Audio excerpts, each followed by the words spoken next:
Think all conditions will protect you the same when buying a new home? Think again. This one clause may not safeguard you the way you think it would, and you're going to want to wait to the end to hear what it is. Hi, my name's Bobby Clark with Redline Real Broker, and I'm here to help you through all your buying and selling needs in Calgary and surrounding area. Now, it doesn't come to much of a surprise that Calgary has been in such a fast-paced market for quite some time that a lot of sellers have been holding off putting their places on the market in fear when they do sell that they might not have a place to go by the time they have to give up possession. Now, there's a potential solution, and that's to get your home ready for sale for when you find that house that you want to purchase and make an offer on. On the purchase contract, there's a condition called the sale of buyer's home condition. And what that's designed to do is allow you to make an offer on the house you want to buy and move forward with conditions while you try and sell your house. But there's a catch. Now, the conditions itself are for the benefit of the buyer, and I want you to keep that in mind. But when you add the sale of buyer's home condition in, you're adding something called a schedule to the purchase contract, and that's adding a few more layers. In these layers, the seller is still able to continue marketing their property. If they continue marketing it and they accept an offer, at that point, there's a time clause that's enacted. And what a time clause is, it's determined between the seller and the buyer for when a seller accepts an offer, the buyer has X amount of time to waive all their conditions. Now, that's not just the sale of buyer's home condition, that's anything else that you have attached. That could be a home inspection, that could be a condo doc review, that could be financing. Anything else that's attached as a condition has to be removed within that specified period of time. That part itself isn't the issue. It will create some challenges for the buyer. The issue with the sale of buyer's home schedule is 1.1, where it defines when the buyer's home is sold. Now let's go into a real world scenario here. You've been looking for homes for months and you finally found one that you absolutely love and you write an offer on it, which the seller accepts, and they even take into your sale of buyer's home condition into consideration, put it into the contract. Now, because you've been so prudent, diligent, you've got your home ready, you've staged it, you've got all your photos done, all your marketing stuff is ready to go, you list your house that night. In the first 24 hours, you get a ton of showings and you actually end up going into multiple offers where the best offer is unconditional and it's way over asking price. Now, that's great and all, but you still haven't started working on the conditions for your home yet. You haven't started on the home inspection, the condo doc review, or you haven't even started on sending the documents over for your mortgage. So as a prudent seller, you get the buyer of your home to accept something called a seller's condition that allows you to collapse a deal if something goes wrong with the purchase of the property you want to buy.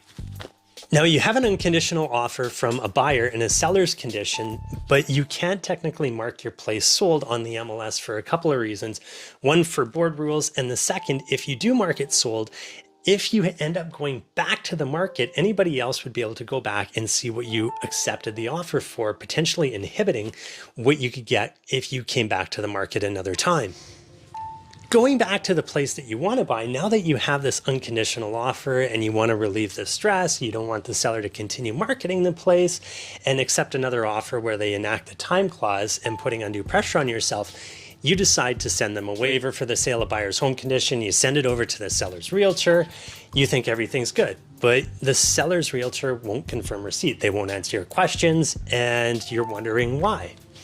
Well, it goes back to 1.1 in the sale of buyer's home condition. What determines the buyer's property as legally sold? It's when all conditions have been satisfied or waived. But now, since you haven't satisfied the seller's condition on the sale of your house, you can't technically mark your place sold in the MLS, and the seller is now rejecting your waiver.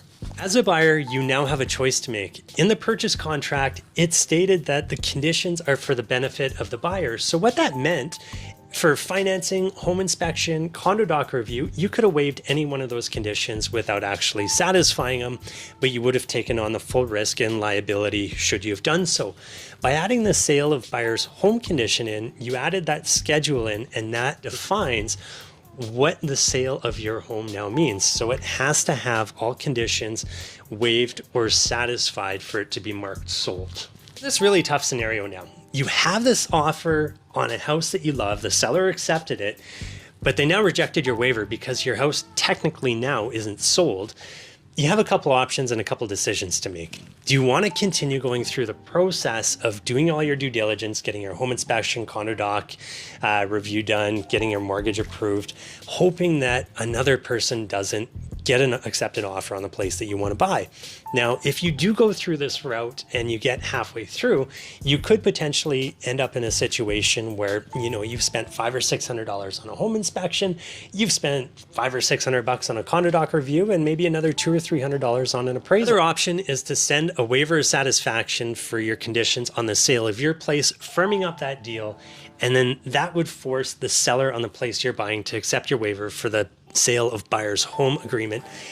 But that itself comes with a whole bunch of other liabilities, because if you haven't actually gone through your due diligence process and you haven't got your mortgage in place, you haven't got your home inspection or condo doc review done, and you firm up the deal on the place that you're selling, there's no way going back and unwinding that deal if something doesn't work out. If you can't get a mortgage, heaven forbid, that would be the worst one, or there's issues with the home inspection or condo doc review, you could be forced into purchasing that place because there still isn't a lot of inventory in the market right now. The third option, and it's the last one, but it's just to walk away. At this point, there's probably a lack of trust between the buyer and seller. It's been tainted, and the deal itself probably wouldn't move along smoothly going forward. Any other scenario, it's always the buyer's right and discretion to remove conditions whenever they want. However, you would take on the full risk and liability by removing the financing, home inspection, and condo doc review. But as soon as you add the sale of buyer's home condition in, that added that extra term into the purchase contract. I'd love to hear your thoughts and opinions on this one. I know it's a complicated issue. Feel free to drop a comment below. And as always, if you're looking to buy or sell real estate in Calgary and the surrounding area, I'm happy to help, and I'll put all my contact information below.